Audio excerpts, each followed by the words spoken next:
বাংলাদেশের ক্রিকেটকে ধ্বংস করার পেছনে ইন্ডিয়া, আওয়ামী লীগ এবং বিএনপি একযোগে মিলেমিশে আমাদের যেটা গর্বের জায়গা, আমাদের কোটি কোটি তরুণদের যে ভালো লাগার যে জায়গাটা, সেই ক্রিকেটকে ধ্বংস করছে।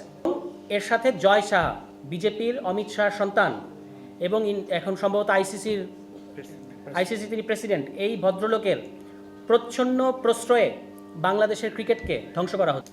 এটা আমরা ন্যাক্কারজনক মনে করি। সম্প্রতি জয় শাহর প্রতিনিধি হয়ে এখানে দুজন আইসিসির প্রতিনিধি এসেছিলেন, এটার ব্যাপারেও মিথ্যাচার করা হয়েছে। বলা হয়েছে তারা নির্বাচন পর্যবেক্ষণ করতে এসেছেন। তো নির্বাচন পর্যবেক্ষণ করতে আসলে ওনারা এখন কোথায়? ওনারা তো চলে গেছেন বাংলাদেশ থেকে। ওনারা মূলত এসেছিলেন আমিনুল ইসলাম বুলবুলের যে ক্রিকেট বোর্ড, সেই ক্রিকেট বোর্ডের তারা যে অভিযোগগুলো করেছিল সেই অভিযোগগুলো তদন্ত করতে।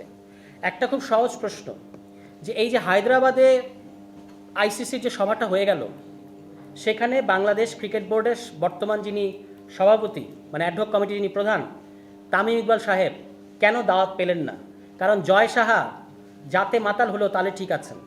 গোপনে গোপনে তিনি তামিম ইকবালকে সমর্থন দিলেও তিনি আইসিসির মতো জায়গায় বসে থেকে এই অবৈধ কমিটিকে কখনোই, মানে তামিম ইকবালকে ইনভাইট করা মানে হচ্ছে অবৈধ কমিটিকে বৈধতা দেয়া, যেটা তিনি দেবেন না। এবং এই কারণে কিন্তু বাংলাদেশ ক্রিকেট বোর্ড, এটা খুবই লজ্জাজনক আমাদের দেশের জন্য যে বাংলাদেশ ক্রিকেট বোর্ডের কোনো প্রতিনিধি পাঠিয়েছেন তামিম ইকবাল সাহেব, কিন্তু তামিম ইকবাল বোর্ড প্রধান হিসেবে কিন্তু সেখানে যেতে পারেন না। তিনি বলেছেন আমি নির্বাচন নিয়ে ব্যস্ত। নির্বাচন তো আপনার করার কথা না, নির্বাচন তো করবে নির্বাচন কমিশন।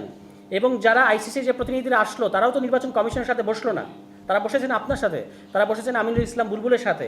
কিন্তু আপনারা আমিনুল ইসলাম বুলবুলের ওই বোর্ডের সাথে যেন তারা বসতে না পারে সেজন্য যত কিছু করা সম্ভব করার চেষ্টা করেছেন, কিন্তু সফল হন নাই।